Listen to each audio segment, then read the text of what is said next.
Hello and welcome. I am Big Cheds. Today is Thursday, October 14th, 2021. This is episode 6 of Trading Wisdoms, brand new show here on the Crypto Banter YouTube. Please hit the like, please hit that subscribe button. Definitely want to say thank you for watching.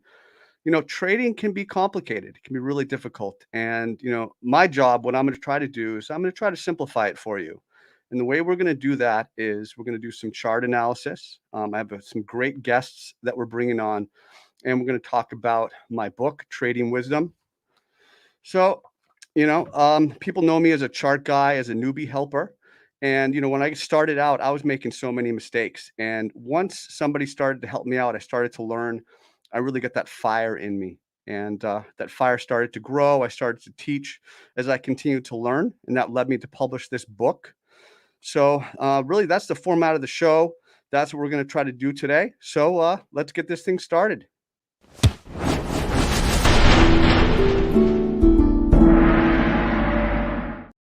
So I'd like to start out today. First, I'm going to start out and say thank you to our new sponsor. We have a brand new sponsor, Bing Bon, a trading exchange. They're really a great place to trade. Not only can you trade crypto, but you can trade things like Forex, commodities, indices. They have copy trading, custom leverage. They're just a great place to trade. They're offering for our community, actually, they're offering a deposit bonus. I think for the first 100 signups or something like that. So just look in the description below for more information on that. Make sure to check out our new sponsor, Bing Bon. You can find me on Twitter. I am at Big Cheds. As for most of you probably know me from, I probably tweet too much. People ask me if I sleep 7 hours a day.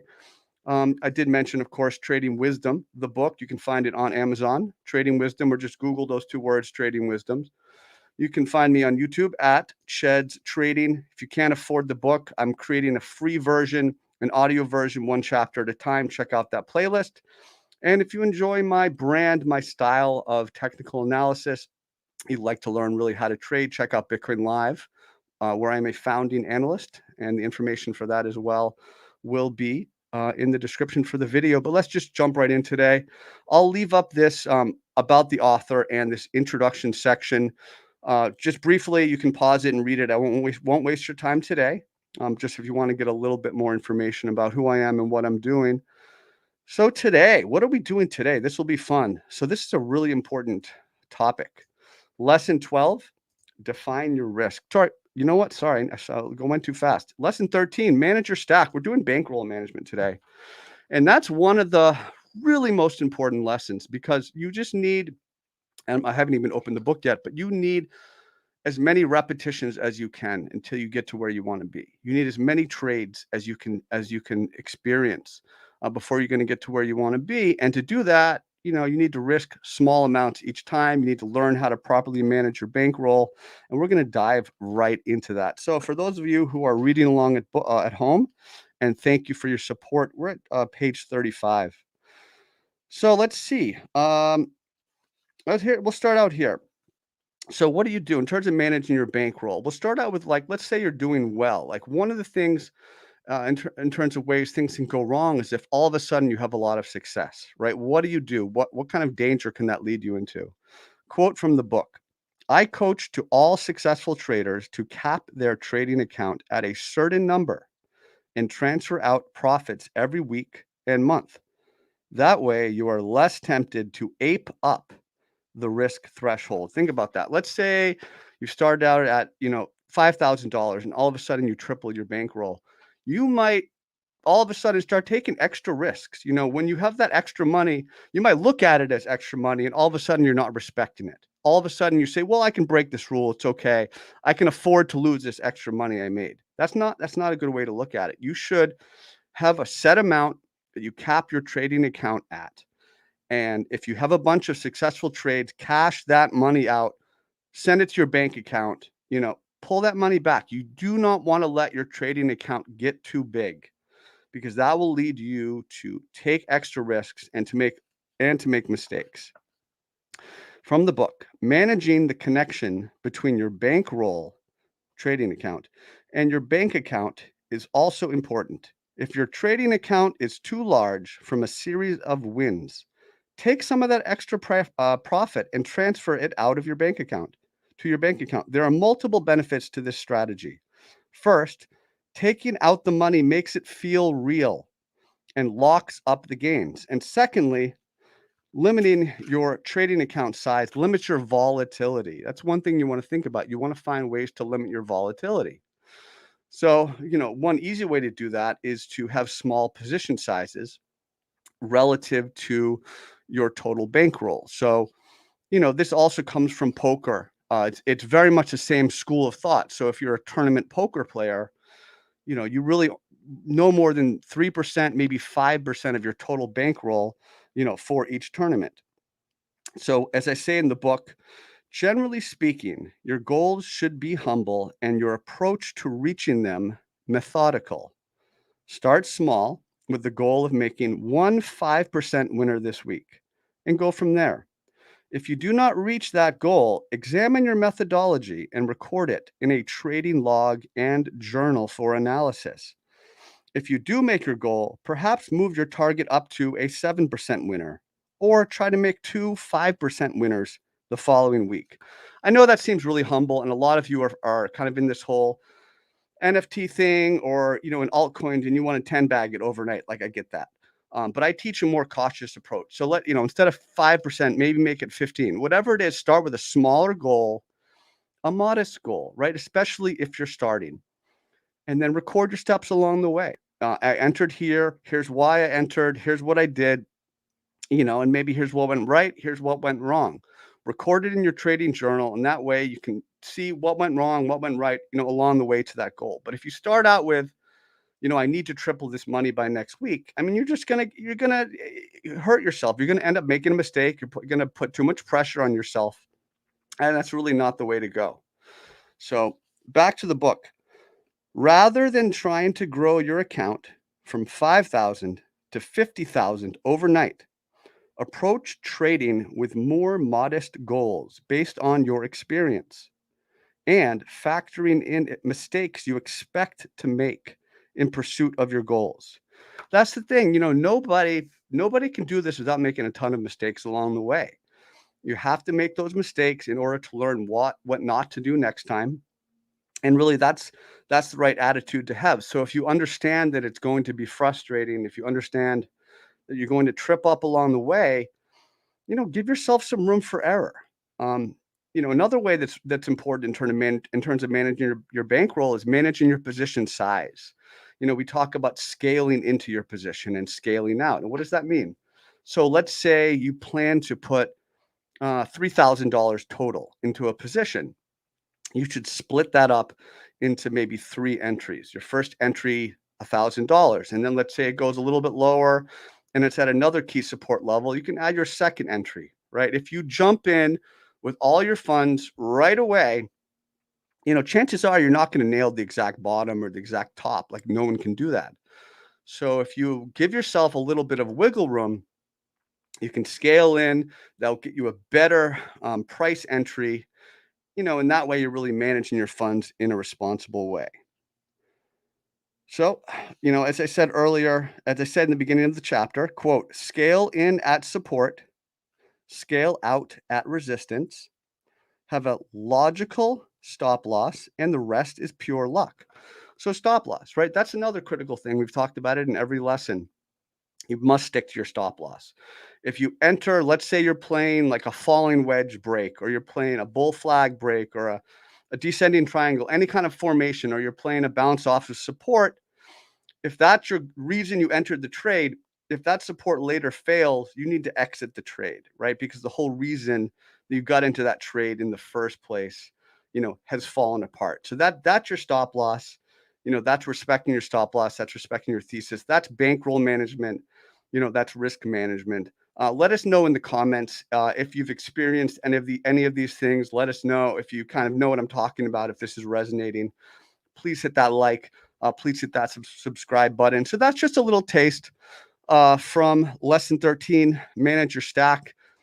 We're going to do a little bit of market analysis now, and then we have our guest, Crypto WendyO, coming up kind of towards the last third of the program. So that'll be really exciting to catch up with her and see what she's been doing. Let's jump right into Bitcoin. We'll do Bitcoin. I actually think I'm going to look a little bit at Ethereum. as well today. So what's going on with Bitcoin? So as always, you want to start with the outside picture. You want to work your way in, a little bit of review. If you've watched these videos before, we're looking at the weekly chart. I have several moving averages up.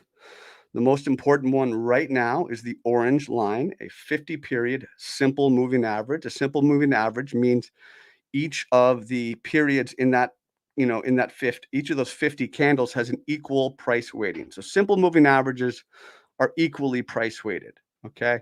Then you have an exponential moving average. On this chart, the green line is an 8 EMA, an exponential moving average.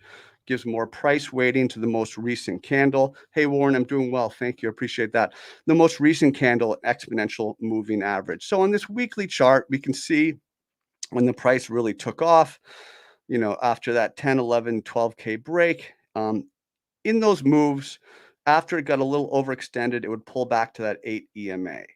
Did it again, and each time it pulled back, right? It bounced off that green line, and then we had our first close below the that green line, back April 19th, and that was very, very close to the top.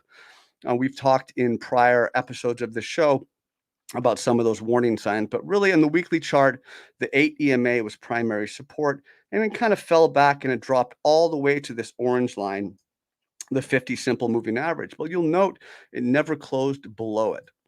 So it closed right at it. We were in the middle of an 80-day rectangle at that point, right there, and we broke out of the rectangle.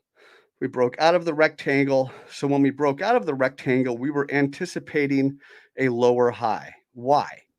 So moves tend to consolidate. When you have a big move, at some point it's going to have a blow off, or it's going to top, or it's going to have some type of a profit taking, a short-term top, maybe a head and shoulders top, something like that. When it drops back down, you're going to find support somewhere. All right. Often it's going to be at a key level. Here was that 50-period moving average, right around 30K. When it bounces, that's your low. So at that point, you have a high, and at that point, you have a low. And then you often see a tightening range from there, a bounce, and then you get a rejection again, a lower high, and then you find support somewhere, a higher low, and you see that generally tightening range. And that's what we've been doing here with Bitcoin. But we're observing on this chart is the break of that lower high. So where's the lower high? If you can't see it, there it is. So this is our lower high. So after we broke out of the rectangle, we were scouting out. We were anticipating a rejection somewhere. Once you get that rejection, you can use that rejection level to signal when momentum is going to continue, right? And we got that signal last week. Last week, we broke back up above the lower high. Hopefully you can see this. Hopefully it's making sense to you, and you're not just saying, hey, what is this guy talking about? That's our high, that's our lower high. We put in our low here, and then we had our higher low. So you see the tightening range.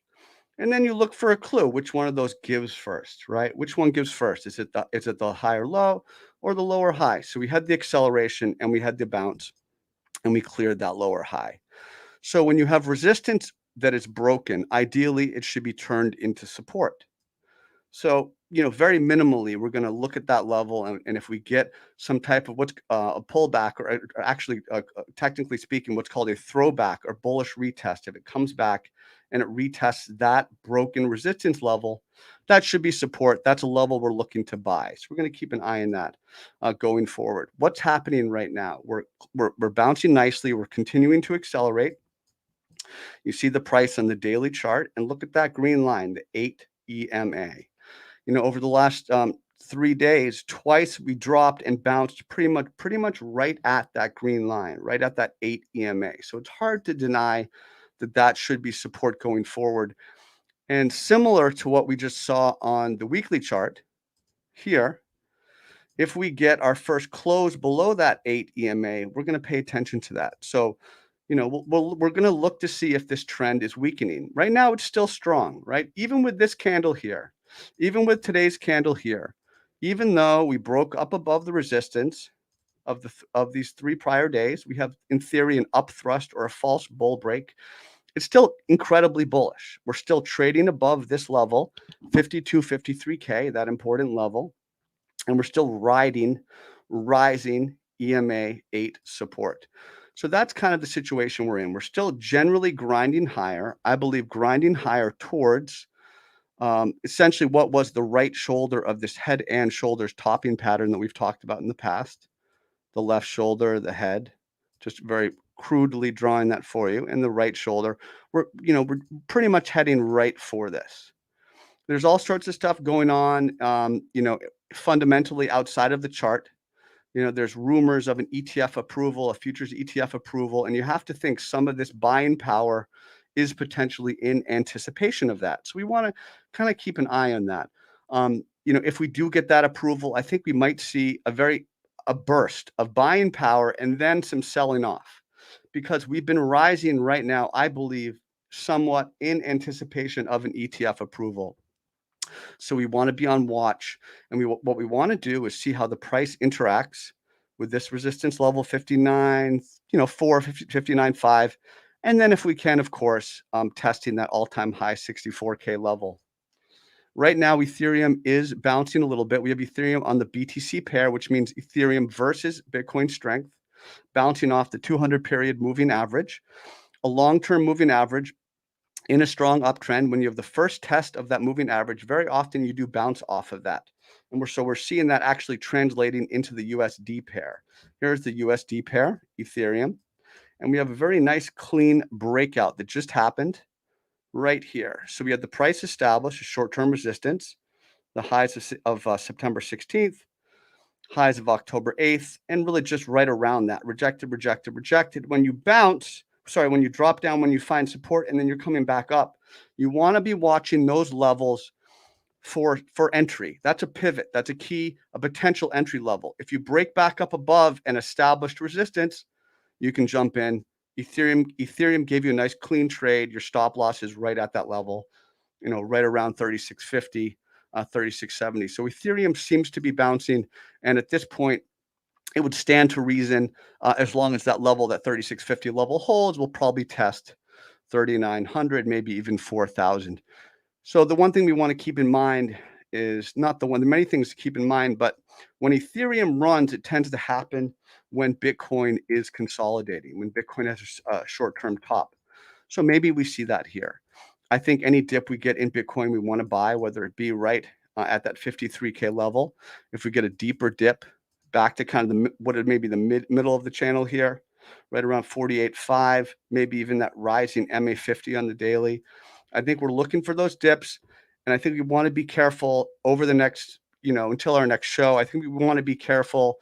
If we get some type of a news event, it's going to be volatile. So be very careful.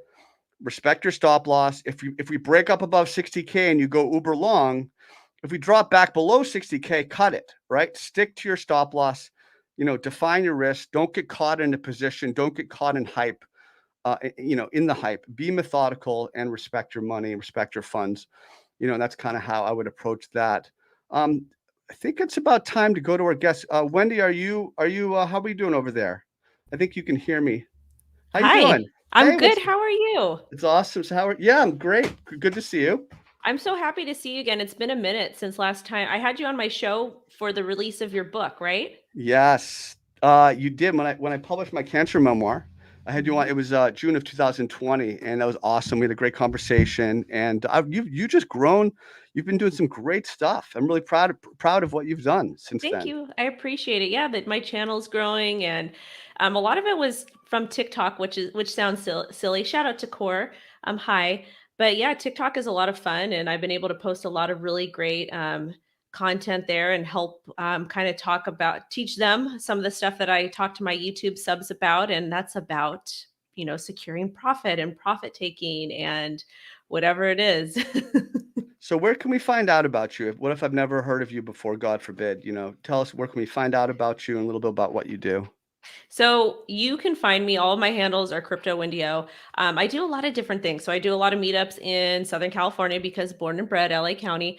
I'm all over. I'm on Twitter. I'm on YouTube. I'm on TikTok. I'm on Instagram. I rarely post on there, But I just kind of do, I do a mix of things. We talk about, different trading, like the basics of trading, the basics of fundamentals. I try to keep my approach very, very simple for people because I don't come from a tech savvy background at all, any way, shape, or form. And it's kind of a miracle sometimes that I'm in crypto because crypto is so tech heavy and so math backed. When we're talking about technical analysis, all the indicators that you were just explaining to people, they're all math backed. They're all derived from math equations, and it's probability, a lot of different aspects. And then when you're looking at crypto like projects, the fundamentals, a lot of those are tech heavy because it's blockchain and it's code and it's math. So it can be a little bit intimidating for people, but I'm kind of my position in crypto. I think what I do is just kind of let people know it's okay to not know and to be kind of encouraging to others because crypto is not easy. It's not easy. And if you guys are watching this and you're like, oh my goodness, like this is so hard, I don't understand, you will understand. All you have to do, take 10 minutes out of your day and just start researching things that resonate with you, that make sense. And you're going to get it. I promise. It could be technical analysis, it could be coding, it could be blockchain, whatever it is, you got this. So that's a great way to approach it. What jumps out to you though? What's your favorite part kind of our space? Because it's such a huge ecosystem, right? And there's room for all these different projects and different people to approach them in different ways. What is it that you like the most about it? To be honest, I like a little bit of everything. And I remember back like 2017, 2018, in crypto, the only way you can make money was really by trading. There wasn't really too Yeah. many ways to make money. We have DeFi, we have NFTs, we have all these really cool altcoins. I really like DeFi right now. It's probably one of my favorite aspects. And the reason why is I know that some of it is a little bit complicated right now to understand. But when you kind of take a step back and you look at the big picture with DeFi, it really improves the quality of life for people. And Hmm. even if you have like $20 on one of these top centralized exchanges earning passive income, and you're earning 10% or 9% back on your stable coins you have, for some people that's a lot of money, and some people maybe in other countries that's a lot of money. And those types of opportunities are not really available in our traditional banking system or financial systems. And I really really think that it's going to help to improve the quality of life for people and people from all different wealth classes. So can you walk me through it? Because I hear the word DeFi, and it's almost like when you're in school, and then someone mentions like a subject that you don't know anything about, you tense up. Like I'm like DeFi. Oh, don't ask me about DeFi. What would that mean? You say it makes people's lives better. Tell us a little more about that. Or say I wanted to get involved in DeFi. Like Sure. point me in the right direction. So one of the things that I do when I'm taking profits on something, or if I'm flat before I want to enter in a position, one thing I do is I'll convert my money into stable coins. Like let's say I'm in a Bitcoin long or a short and I made some extra Bitcoin, and that's just my trading stack. I take that, convert it into a stable coin, and move it over to a platform like FTX US because they've got the passive income there, crypto.com, Celsius, Gemini, and you can leave your stable coins there and earn up to 9% on some of these platforms. I believe Anchor Hmm. is 20%. But that's DeFi. And what these companies do is they take that, they kind of act as banks. So they take that crypto and they move it and they give loans. They do all these really cool things. But it's more of even though it is a centralized aspect, it's still kind of decentralized because you don't necessarily know who you're loaning to. And I feel like I'm more in control with DeFi than I would be in with a bank.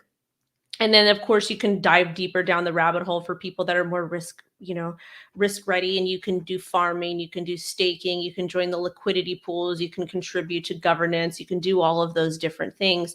And it kind of just makes sense. It makes There's a place for everybody in DeFi. So kind of whatever your risk tolerance is, you can find something. But one thing I will recommend you guys, if you're utilizing any of these decentralized protocols, the pools, the farming, the staking, whatever it is, I try to use a moon bag when I do those, because if the project goes to zero, if they get exploited, if they get hacked, something happens, then you lose your money. So if you use a moon bag, at least you're not really financially tied to it, but you still kind of are, but not as much of it was your actual money. What's a moonbag? Is that kind of like a free roll type of thing? Is that what you mean? Or Yeah, so a moon bag, and I know that you do this tactic too, but moon bag is when you're in a position and you remove your initial investment and you remove your profit once you start to become in profit. It depends, and it varies depending on what type of a position it is. Are you using leverage? Is it just an altcoin position? Is it a spot position? And it depends on your trading strategy. So you guys, if you're watching this and you are either a trader or investor, whatever it is, you always have to have a plan. no matter what. Like, I don't care if you write it on the back of a Wendy's hamburger wrapper. You have to have some sort of plan. You don't Yeah. want to just like toss money in. So what happens is like you're in profit. You're like, let's say for example, you go 2 to 3 times long on Bitcoin, and Bitcoin pumps, and you have like $10,000 profit. You want to go ahead and remove out your profit and your initial investment, and just kind of let the position to continue to ride. So do you are you more of a hodler? Are you more of a trader? Or is it just whatever opportunity kind of comes to you? What I actually started off more as a trader, but I'm becoming more of a longer term swing trader and more of an investor, or somebody that's just kind of like, if I see an opportunity, I'll take advantage of it. Mhm. Just because I feel like there's so many opportunities available in crypto, like there's Yeah. NFTs and there's DeFi, and Yeah. the type of market we're in now, like 2017, 2018, 2019. I want to say summer of 2020, if you can get anywhere between a 3 to 20% gain, like on a position, that was amazing. But now Yeah. we're seeing a lot more, really, really nice pumps and price movements. So it's a little bit easier to make money if you know what you're doing. So you mentioned NFTs a couple times. Are you out there minting, cyber turtles or whatever, the newest thing is? You know what? I am not that down the NFT rabbit hole. I dabble a little bit. I've bought some. I haven't minted anything yet. I'm just trying to kind of figure out the ecosystem, but I want to do it at my own pace. And the reason Hmm. why I want to do it at my own pace is because there's no rush. There's literally no rush to like ape into something if you don't fully understand the risk, or you don't Yeah. understand how this ecosystem works. And when we're talking about NFTs, like a lot of people like to trade them and stuff, which is great.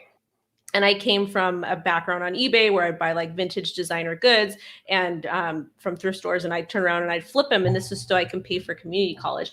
But Nice. really, when we're talking about NFTs, it's not just like trading them. I mean, like there's a lot of meme NFTs now, which is great. But at the same time, the actual technology behind NFTs is really cool. And I'm like super excited about that long term. Okay. Yeah. I think that's really interesting.